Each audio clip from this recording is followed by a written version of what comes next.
ისტორიული გამარჯვება, პირველი ემოციები ხორვატიიდან, ჩეხეთში განცდილი მარცხის მიზეზები და რას ამბობენ ჩვენი ფეხბურთელები და ნაკრების მთავარი მწვრთნელი ვილი სანიოლი. ამ და სხვა სიახლეებისთვის უყურეთ ვიდეოს ბოლომდე. დავიწყოთ ისტორიული გამარჯვებით. საქართველოს 21 წლამდელთა ნაკრები ევროპის ჩემპიონატზე ზედიზედ მეორედ ითამაშებს.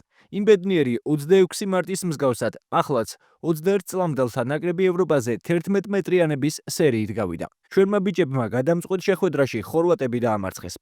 მიუხედავად იმისა, რომ ხორვატებმა შეხვედრა აქტიურად დაიწყეს და სწრაფი გოლი გაიტანეს, რამასვანაძის გუნდი არ დაბნეულა და მალევე 25 მეტრიდან გაგნიძის ლამაზი გოლით ანგარიშიც გაათანაბრეს. ხორვატები 11 მეტრიანის დამსახურებით მეორე ტაიმშიც დაწინაურდნენ, თუმცა ამ შემთხვევაშიც ლომინაძის დამსახურებით ანგარიში ისევ გავათანაბრეთ. ამ დროს სვანაძის გუნდი საერთო ჯამში 3-2 იგებდა, თუმცა მსაჯის მიერ დამატებულ დროში ხორვატები ისევ დაწინაურდნენ, რის შედეგადაც შეხვედრა 2 მატჩის ჯამში 3-3 დამთავრდა. საბოლოოდ ყველაფერი პენალტების სერიაში გადაწყდა, რომელიც ჩვენთვის ასევე ცუდად დაიწყო. ირაკლი აზაროვმა პირველივე 11 მეტრიანი ვერ გამოიყენა, მაგრამ შეხვედრის გმირის, ქართული მეკარის ლუკა ხარატიშვილის დამსახურებით საქართველოს ნაკრებმა პენალტების სერია 7-6 მოიგო. ლუკამ ხორვატების 2 11 მეტრიანი მოიგერია. რა თქმა უნდა, ამ ისტორიული გამარჯვების აღნიშვნის შემდეგ კომენტარები გააკეთეს ჩვენმა ახალგაზრდებმა და მთავარმა მწვრთნელმა რამაზ სვანაცემ. მათ მოსმენამდე არ დაგეზაროს დამითმე ზუსტად 2 წამი.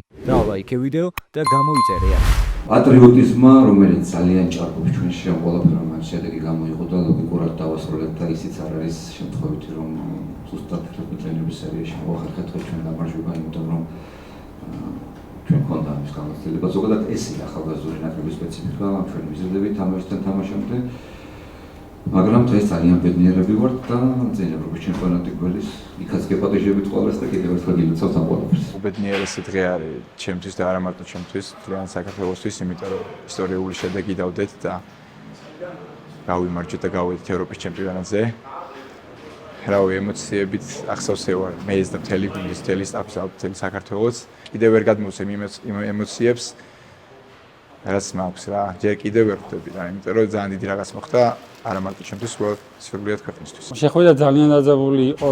ბევრი ისეთი რთული მომენტი იყო, რომელიც შეიძლება ბევრს ვერ გადაელახა, მაგრამ ისევ ჩვენი ერთად გომით და ერთ მუსტა შეგვიწყო, ისევ გადავლახეთ რა, როგორც ყველა იძახის ჩვენი გუნდის მთავარი ძალა ეს არის, რომ სულ ერთად გავართ და ესე ერთად მე მჯერა, რომ ევროპაზე ბევრ კაი შედეგს დავუდებთ. უზომოდ ბედნიერი ვარ, იმიტომ რომ ჩემი აზრით დავიმსახურეთ ეს ყველაფერი, ბევრი ვიშრომეთ, პირველი დღიდან დაწყებული ამ დღემდე ყველაფერი ჩავდეთ იმისთვის, რომ აი აქამდე მიგვეღწია, აი უბედნიერესი ვარ, იმიტომ რომ სხვა გზნობაა, როცა ასე დამსახურებულად ხდები ევროპის ჩემპიონატზე, იმიტომ რომ ჩანს თუ რა გზა გვაქვს ჩვენ გავლილი ამისთვის და ჩვენ ევროპაზე როცა ჩავალთ, იქ ჩვენ მაქსიმუმს გავაკეთებთ თავის თავად, რომ ჯგუფიდან გავიდე და ჩვენი სახელი იქაც დავტოვოთ. შეგახსენებთ, რომ ევროპის 21 წლამდელთა ჩემპიონატი 2025 წლის 11-28 ივნისს სლოვაკეთში ჩატარდება.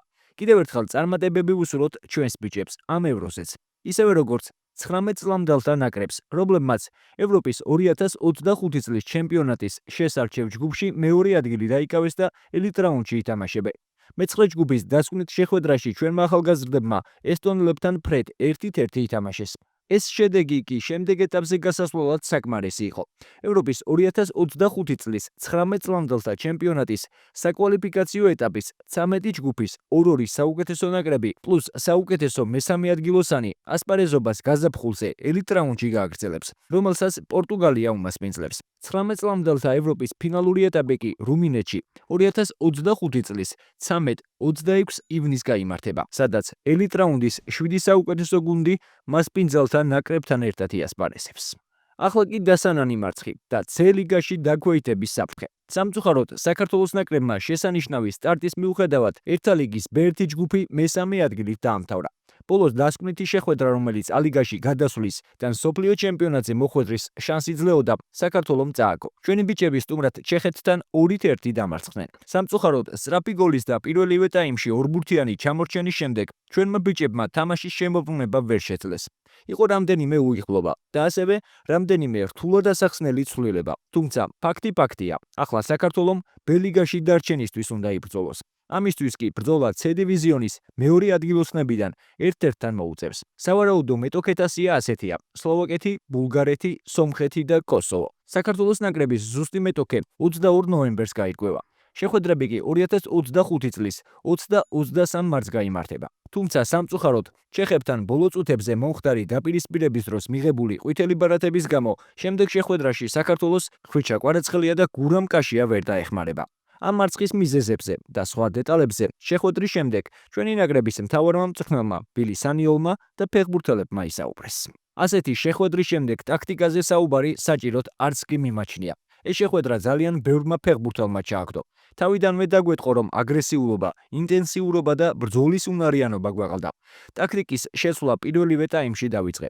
შეტევას უფრო და უფრო ვაძლიერებდი. თუმცა, როცა ასეთ გუნდთან შეხვედრის სტარტზე 2 გოლს გავუშვებ, მერე თამაში დაბრუნება რთულია. პირველი 20-30 წუთი საშინელება იყო. საკუთარ დონეს ბევრად ჩამოვრჩით. ვფიქრობ, მთავარი პრობლემა მენტალიტეტშია. ახლო წარსულის წარმატებებმა და ერთა ლიგის კარგმა დასაწყისმა დიდი მოლოდინები გაგვიჩინა. ახლა დაფიქრება, შეცვლა და ისევ წინსვლა მოგვიწევს. წაგების მიუხედავად ვფიქრობ, კარგია რომ ბოლო 4 შეხვედრაში რამდენიმე კარგი საგოლე მომენტი შევქმნით. დღესაც ბევრი შანსი გქონდა, მაგრამ მეტად უნდა ვიმუშაოთ შეტევაზეც და დაცვაზეც, რადგან ასეთ დონეზე თამაშისას წვრილმანებზეც უნდა ვიფიქროთ. პირველ რიგში მინდა რომ მიულოცო 21 წამდელებს ევროპის ჩემპიონატზე გასვლა უკვე მეორედ. ძალიან მაგარი ამბავია. ჩეხია უშუალო თამაშს სულად დავიწყეთ, უკვე მესამე წუთი 1-0 იყო და შემდეგ ჯარიმიდანაც მეორე გოლი მივიღეთ. რეაგირება ჩემი აზრით კარგი იყო, თუმცა არ გვეყო ეს ყველაფერი, რადგან დავმარცხით. ბოლო 4 თამაში მხოლოდ 1 ხულა ავიღეთ, რაც ძალიან ცუდია და ამას ყველა ფეხბურთელი იაზრებს და რა თქმა უნდა შემდეგი სანაკრებო თამაშებისთვის ამაზე ვიმუშაოთ და გავეცდებით ყველანაირად რომ გამოვასწოროთ. რადგან და პირველი ტაიმი ვერ ვითამაშეთ, შევედით ამ თამაშში.